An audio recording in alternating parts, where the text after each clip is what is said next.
Samantala, tiniyak ng Department of Energy na sapat ang supply ng produktong petrolyo sa bansa sa kabila ng krisis sa pandaigdigang merkado. May report si Elijah Canlas. Kampante ang pamahalaan na hindi mauubusan ng supply ng langis ang Pilipinas hanggang sa katapusan ng Abril o posibleng umabot pa ng Mayo. Ito ang pagtitiyak ng Department of Energy kasunod ng patuloy na tensyon sa gitnang silangan. Ipinaliwanag ni DOE Secretary Sharon Garin na bagamat may banta sa seguridad sa Strait of Hormuz kung saan dumadaan ng 21% ng supply ng gasolina sa mundo, nakahanda ang ating bansa sa sitwasyong ito. Ayon kay Secretary Garin, hindi dapat magpanik ang publiko dahil kontrolado ng gobyerno ang inventaryo ng bansa. We have supply, so there is no need to cause panic among our people. We are calling each oil company every day to monitor their supply. Gayunpaman, kinumpirma ng kagawaran ang malaking oil price surge kung saan maaaring tumaas ng 13 hanggang 17 pesos ang gasolina at 20 hanggang 24 pesos naman sa bawat litro ng diesel. Binigyang diin ng DOE na ito ay isang global reality at hindi lamang problema ng Pilipinas dahil sa tensyon sa Middle East na nagpapamahal sa transportasyon ng mga krudo. This is a global reality. Many countries are starting to close for exports. So, DOE together with DFA are working hard to make sure that the current contracts of our oil companies are followed.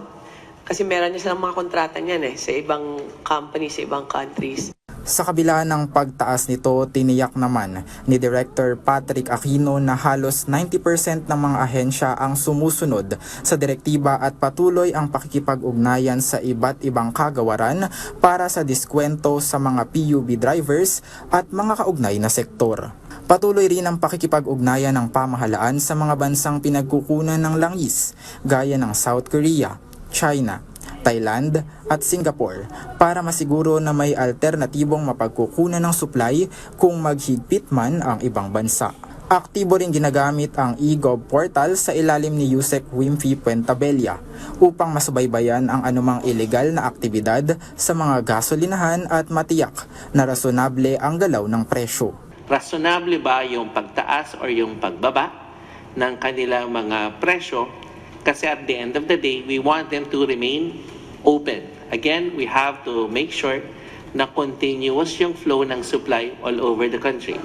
Nanawagan ng DOE sa publiko na magtipid ng 10 hanggang 20% sa pagkonsumo ng enerhiya sa pamamagitan ng carpooling, paggamit ng electric vehicles at pagset ng thermostat sa 24 degrees Celsius. Iginiit ni Secretary Garin na bagamat nakaalarma ang tensyon sa Middle East, handa ang gobyerno sa worst case scenario para hindi maparalisa ang ekonomiya. We do have supply.